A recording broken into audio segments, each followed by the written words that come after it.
ایک پرسکون صبح تھی، لیکن دنیا کی روشنی صرف سورج سے نہیں تھی۔ یہ روشنی تھی ایک ایسے ذہین انسان کی جس نے سوچنے کے انداز بدل دیے، جس نے وقت، خلا اور کائنات کی سمجھ ہمیں دی۔ یہ کہانی ہے البرٹ آئنسٹائن کی۔ سن 1879 جرمنی کے ایک چھوٹے سے شہر اولم میں ایک بچہ پیدا ہوا۔ ایک عام سا بچہ، لیکن اس کے اندر ایک غیر معمولی چنگاری تھی۔ جب وہ بچپن میں تھا تو لوگ کہتے تھے، یہ لڑکا بولتا کیوں نہیں؟ یہ عام بچوں جیسا نہیں لگتا۔ لیکن اس کے والدین کو اندازہ نہیں تھا کہ یہی خاموش بچہ ایک دن پوری دنیا کو بولنے پر مجبور کر دے گا۔ آئنسٹائن کو شروع سے ہی چیزوں کو سمجھنے کا شوق تھا۔ وہ گھڑیوں، کتب نما اور روشنی کے رازوں میں کھو جاتا۔ جب دوسرے بچے کھیل رہے ہوتے، وہ سوچ رہا ہوتا، وقت آخر چلتا کیسے ہے؟ اگر میں روشنی کی رفتار سے سفر کروں تو کیا ہوگا؟ یہ وہ سوالات تھے جن کا جواب دنیا کے بڑے بڑے سائنسدان بھی نہ دے سکے، مگر آئنسٹائن کے دماغ میں ان سوالوں نے ایک طوفان مچا رکھا تھا۔ اسکول میں وہ کوئی خاص شاگرد نہیں تھا۔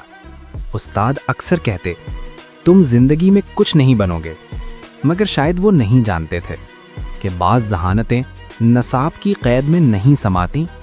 آئنسٹائن کے لیے نمبر نہیں، سوچنے کی آزادی اہم تھی۔ جب وہ جوان ہوا تو قسمت نے بھی اس کا ساتھ نہیں دیا۔ اسے نوکری نہیں ملی، کئی جگہوں سے انکار ہوا، لیکن آئنسٹائن نے ہار نہیں مانی۔ سوئٹزرلینڈ کے ایک چھوٹے سے دفتر میں اس نے کلرک کی نوکری کر لی۔ دن بھر دوسروں کے کاغذات پر مہریں لگاتا اور رات کو اپنی دنیا میں کھو جاتا۔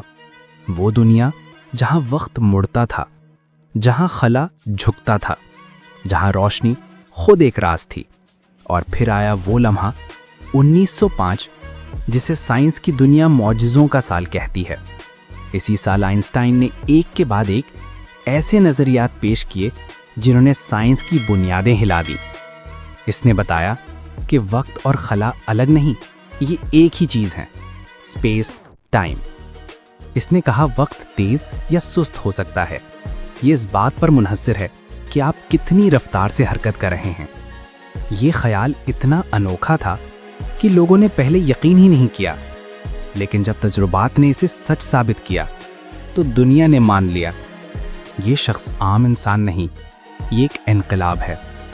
پھر اس نے وہ فارمولا لکھا جو آج بھی انسانیت کی تاریخ کا سب سے مشہور مساوات ہے، E=mc²، یعنی توانائی اور مادہ ایک ہی چیز کے دو روپ ہیں۔ یہ فارمولا وہ بنیاد بنا جس پر آج کی ایٹمی توانائی اور مدید فزکس کھڑی ہے۔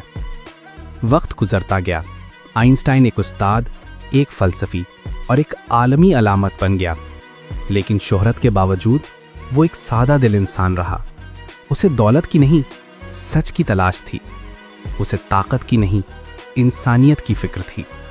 جب دوسری جنگ عظیم شروع ہوئی اور دنیا تباہی کی دہلیز پر پہنچ گئی، آئنسٹائن کو دکھ ہوا۔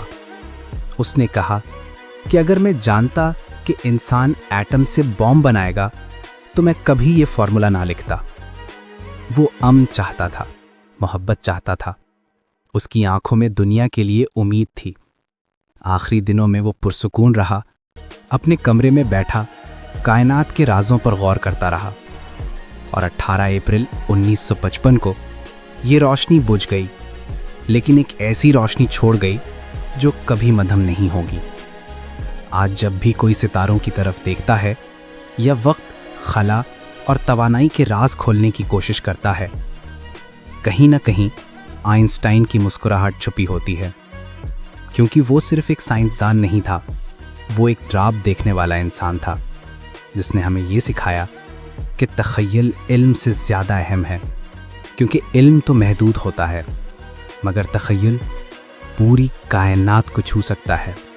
اگر آپ کو یہ کہانی پسند آئی ہو تو ویڈیو کو لائک کریں، اپنے دوستوں کے ساتھ شیئر کریں اور سبسکرائب کرنا نہ بھولیں۔